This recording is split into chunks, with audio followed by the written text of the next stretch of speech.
Right, here we go. We've got a bit of a project going on in the museum. We have to do it probably every 4 or 5 years. So we're on the case now.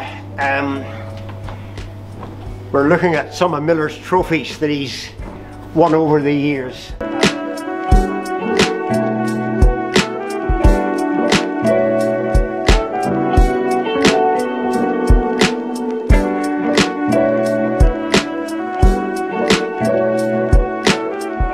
One of the advantages of having a museum, you can put your trophies on display.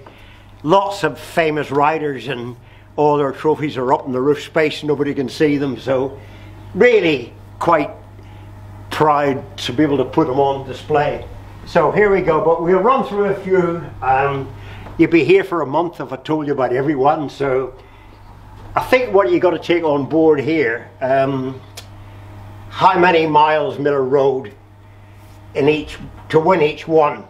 You get 6 days, so that was like 1,000 miles in 6 days. So I couldn't do it now, but it's serious stuff.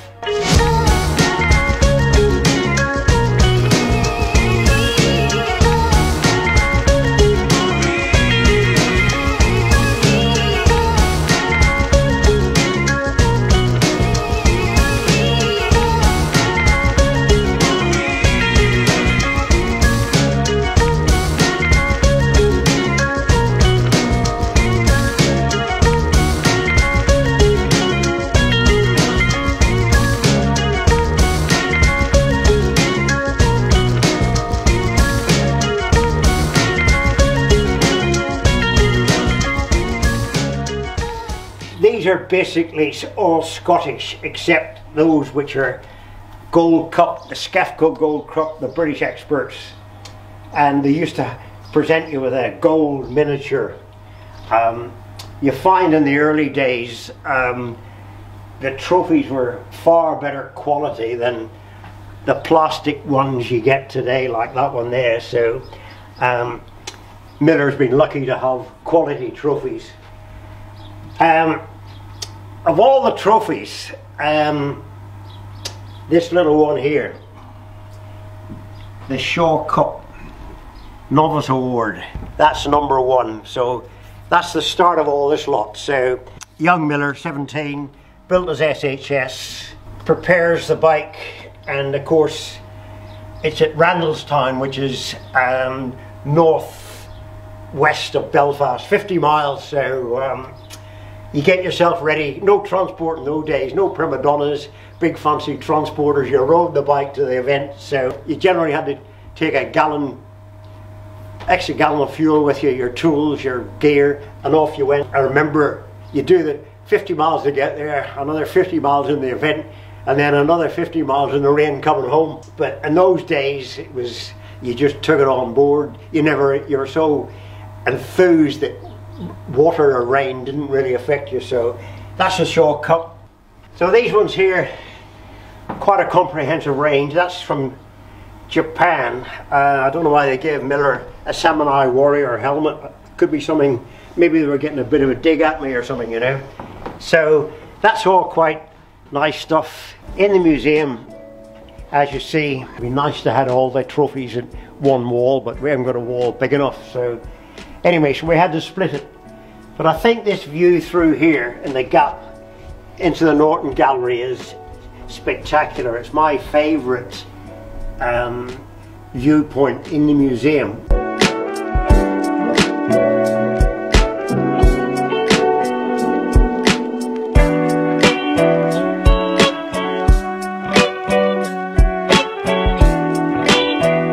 Right, that one there, Castle Trophy, Austria. TV draw in Tulln.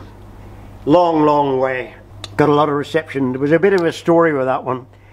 We arrived late on Friday evening, and Miller thought the trial was on Sunday, so the organisers were beating on Miller's door Saturday morning to get him out, because he was on the event in about an hour's time and he was still in bed. So Miller Didn't have any breakfast. They dragged him out of bed, got him round to the startplatz, and I competed, managed to win it, and it was quite an interesting exercise because I rode exceptionally well because I didn't have time to think about anything, and I thought the trial was Sunday, but the organisers told me it was Saturday, so another long way to go.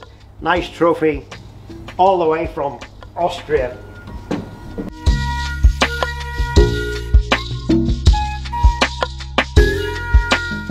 That's another continental one there. That's the Lamberel 1967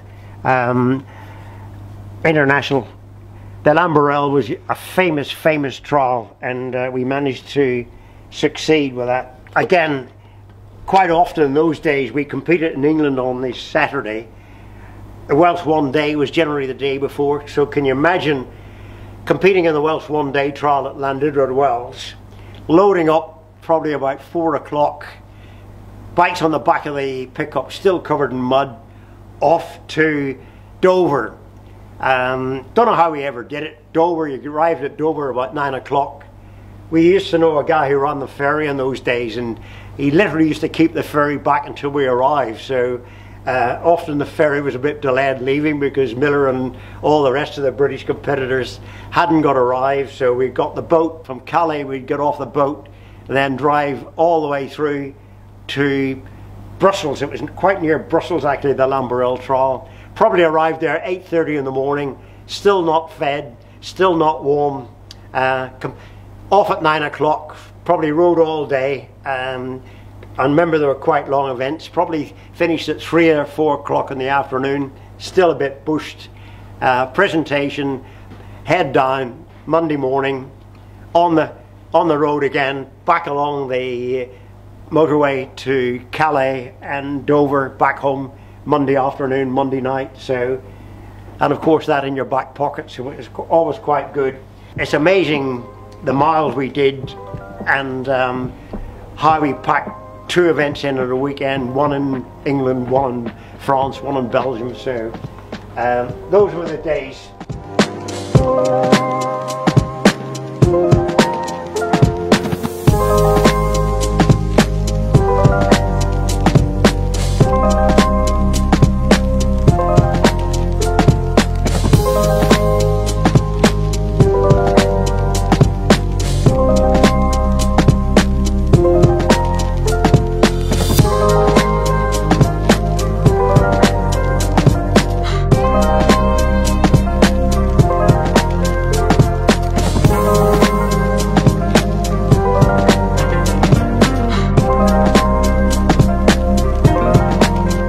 Right, we've got a couple of trophies here.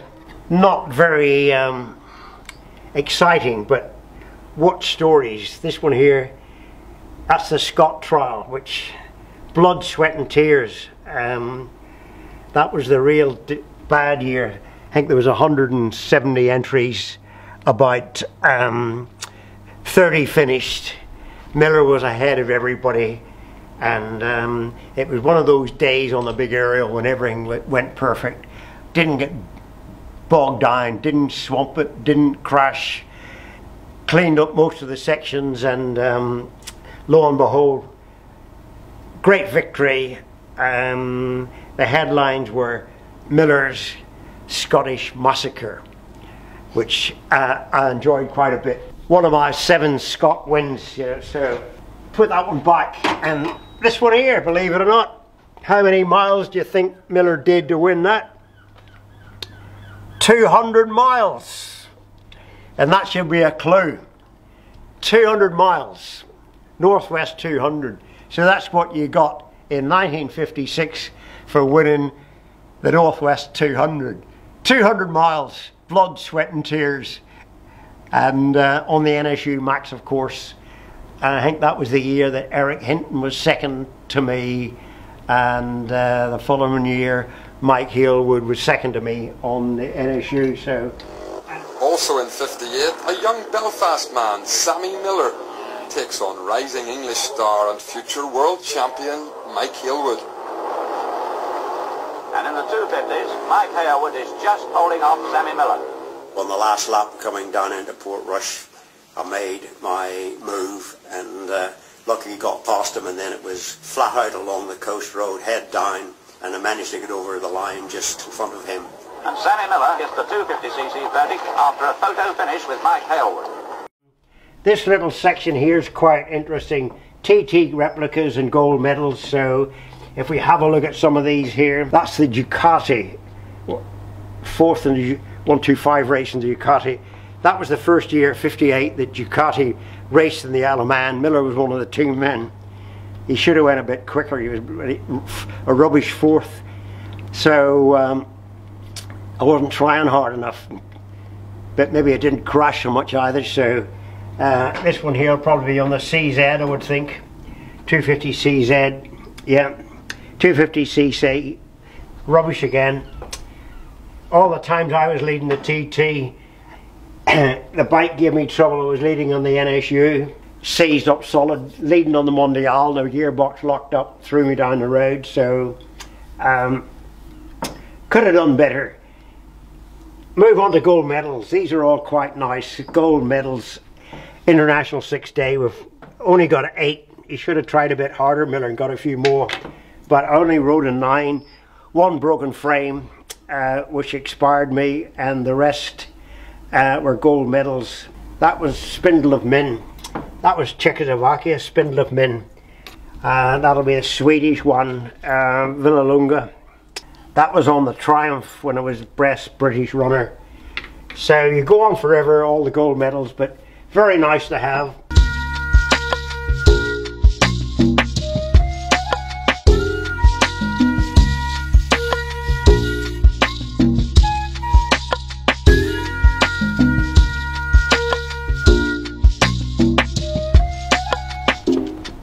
There was 2 types of trophies. There was the Perpetual Trophy and the Challenge Trophy. The Challenge Trophies to Miller were very lucrative, because if you won them 3 times in the trot, you kept them. So Miller won the Allen 3 times on the trot, and lo and behold, the club made another one, and Miller won that 3 times in the trot. So after that, they made it a Challenge Trophy, or a sort of Perpetual Trophy rather than a Challenge. That's the Allen Roads, Cumbria. Bit of a story with those ones too. The Allen was always run on Sunday in February up in Sebrum near Carlisle, Hadrian's Wall country. But the day before was the Hearst Cup in Belfast, Clandyboy Estate. So Miller always competed in both because there were national trials and there was bonus there. So win the Hearst Cup on the Saturday on the overnight boat, get off the boat about 6 in the morning, drive up to Sebrum, compete in the Allen Trophy, win that, and busy weekend, and again lots of mileage, really adverse conditions too, but 2 Allen Trophies. This one here, that's the I think that's the Colemore. That's the 3rd Coleman Trophy. So Miller must have been the 3rd one to win it outright. So you've got some great names on the bottom of the base here, until Miller came along and he won it 3 times in the trot. So those are all the names going right back to 1929, 30, 40.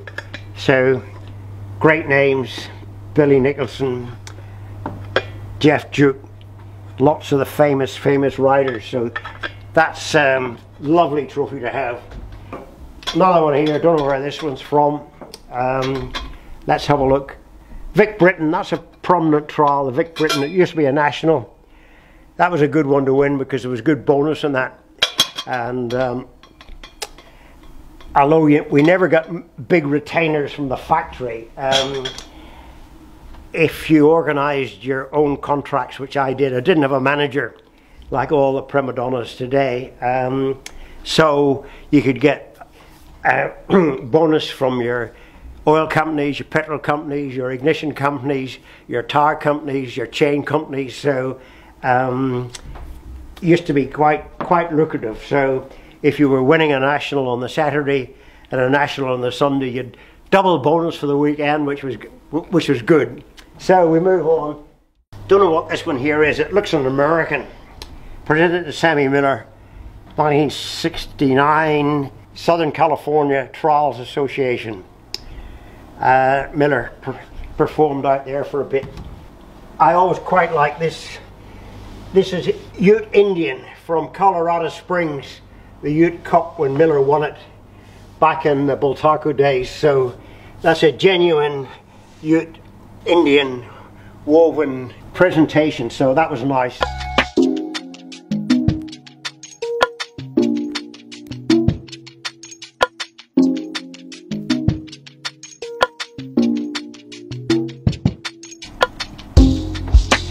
Anyway, to see if you count them up, I think there's only 1,400, which is, but then again, it's not many when you say it was over 30 years, so don't get too downhearted. There we go, another day in paradise.